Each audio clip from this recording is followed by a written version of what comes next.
Hi everyone, Suzanne here, and this is my first YouTube live. I've been doing Facebook lives and I do a lot of videos, but I decided to try out you know, go for it and try the YouTube live. But anyway, it's the full moon today, and so I wanted to get in here and talk about full moon and depression because it's something that comes up a lot, and this is the way that Four Seasons in 4 weeks approaches things like this. Four Seasons in 4 weeks is all about tracking one's monthly hormonal cycle, your body clock, for the main purpose of finding patterns, because so that you get used to walking through this month and knowing what to expect and being ready for it, having the tools ready for it. And one of the things that shows up is depression.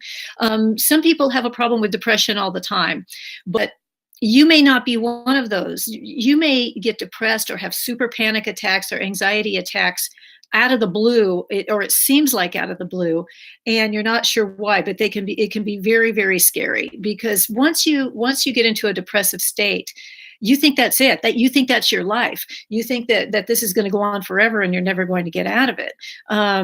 So here's the thing: the second week of the cycle, the first week being the bleeding week, and that's when you're having your best visions. If you're resting well, as long as you're sleeping and resting as often as possible and not going on those extra errands, then you get your best visions and ideas, and some of the best plans come in. The second week of your cycle is about starting a brand new cycle, actually, by building a brand new uterine lining. Eggs are maturing. This is the attraction phase. Primally, your body is trying to attract a mate as you head towards ovulation. So as you're building this uterine lining, you're really building your life. You're picking up the phone and taking action on those ideas that you had the first week.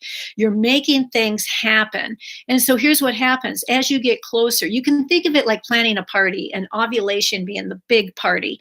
So you're making all of these things happen, and then when ovulation happens, it's as if the party has arrived and you are stepping into your fullest expression. You're stepping into your truth. You're stepping out in the world, um, in the space of exactly who you are. But the problem is that sometimes life isn't that tidy, and as we are building our lives, maybe things aren't falling into place. Maybe we don't even have a project that we're working on. Maybe we don't have a partner in our lives. Now remember, this cycle is not just about, even though it's the core of it is the reproductive cycle. This is the reason for the whole operation, is reproduction.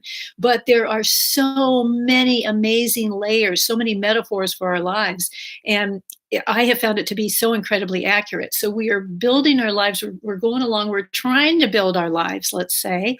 We're trying to make things happen, but nothing's catching. Nothing's really working. If you're looking for a job and you're just not getting that job or whatever, the project isn't working out, then as you get closer to ovulation, or as you get closer to the full moon energy, that's what I compare ovulation with, is that full moon energy. So as we get closer to that fullest expression and presenting who we are and presenting our projects, but if they aren't happening, it can send us the other direction, because we're really talking about opposing energies here. So what we want to do is recognize that as a pattern. We want to recognize that, once we see it, if you track enough and you realize that this happens right before the full moon or at the full moon, for other women, it happens right before their periods. And I think that the reason for that is that they've gone through the fire walk, they've gone through that last deconstructing phase of the uterine lining, and maybe so many things came up that you don't know, it's just a little overwhelming, and maybe you don't know how to resolve them, and it takes you into a downward spin. But here's the thing: when you can see that it's a pattern rather than a long-term thing, when you are jotting down, when you're tracking and you write down that depression, and then a day or two later you're out of that depression, you can see that that's a pattern, so that next time when you fall into that again, you're ready. For number one, you know it's a pattern, and you know it's a short-term phase. Now, that's just a mental thing. You know, in your body, you don't feel like it's short-term. But if mentally you know that this is, if you trust that after a while, when you track enough, you start trusting that this is a pattern. You start trusting enough that this is a short-term thing, so that when you get into it again, you go, I know what this is. Okay. When you know it's just a pattern, I'm not talking about someone who has chronic depression. I'm talking about when this hits you sometimes. Um, so when you fall into it, then this time you know that this is just a pattern. You will get through it. It will be a day or two, but it might, and you just might feel weepy the whole time, like you can hardly even talk to people or whatever.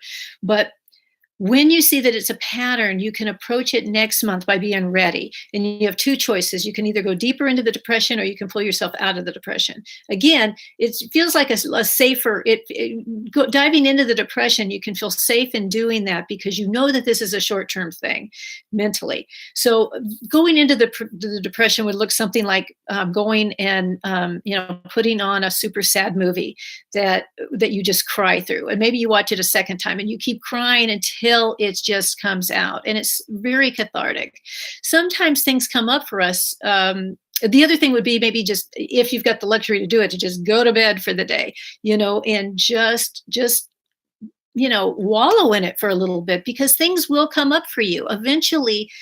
With a short-term depression thing, eventually you do kind of get tired of it, or enough ideas come through, your survival mode kicks in enough where some ideas start coming through, and once you can get a little glimmer of light, it's you start coming out of it. But sometimes some really good insights come from those areas.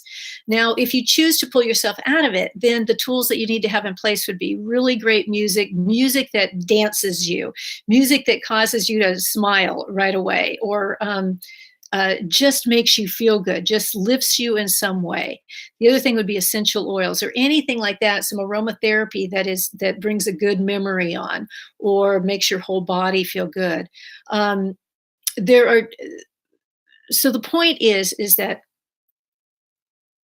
if this time period is the time, if you start noticing that your depression or super panic or anxiety hits right around the full moon or before the full moon, you can think about it as just being opposing energies. Things are supposed to be happening, but they're not. And now you've got the tools in place and you just take care of it. And it might happen every month. And if it does, you're ready and you know what to expect and you know that you're going to get through it. Again, if this turns into a long term thing, then you need to seek some help from a specialist in some way who can help you through that, because that's severe. Um, but if you know that it's just a pattern, you can get yourself through it and you can find the gifts within it. I hope this has been helpful. And I hope my first time YouTube video has actually recorded. Okay, thank you.